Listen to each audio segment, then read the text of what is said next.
thing is, you interview so many fantastic people as part of the documentary. We saw Dame Joanna Lumley there.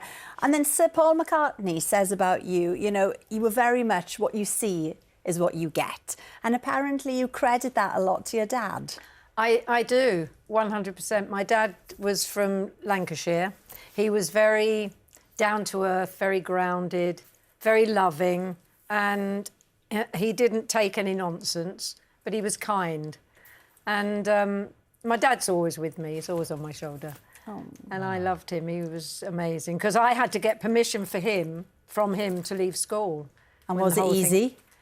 He was amazing because, you know, he said, listen, this might only last for 3 months, which it could have done. Yeah. And he said, but if I don't give you permission to leave, you might end up resenting me or even hating me. And I said, oh, I'd never hate you.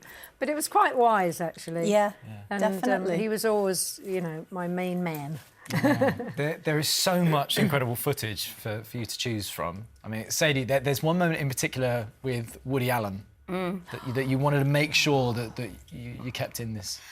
I mean, it's so shocking. I mean, Twiggy's like, how old were you in that? Just 17. Just 17, and he just tries to completely shame you, really, doesn't he? Put you on the spot and humiliate her.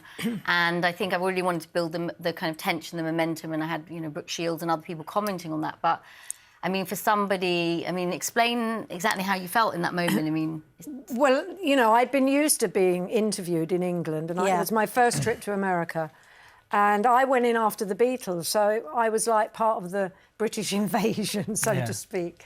You know, when I arrived at the airport, there were press, there were, you know, girls with my name and everything. It was like, oh, my goodness. Amazing. And I remember one of the journalists said, well, why do you think of New York, Twiggy? And I went, I've only just landed. I've only seen the runway. So I was kind of used to those sort of questions. And somebody was making a documentary on my trip, and he put me together with this new, young, unknown comedian, jazz player, and to interview me in front of an audience. And his opening question to me was, what do you think of serious matters? And I kind of go, well, what? And then he said, who's your favourite philosopher? Wow. In which point my whole stomach fell to my knees. It was horrible. I was so humiliated because I didn't know any. No, I wouldn't. I tell you what, I think we should see the clip because it is so shocking. We've got it here. Let's have a look.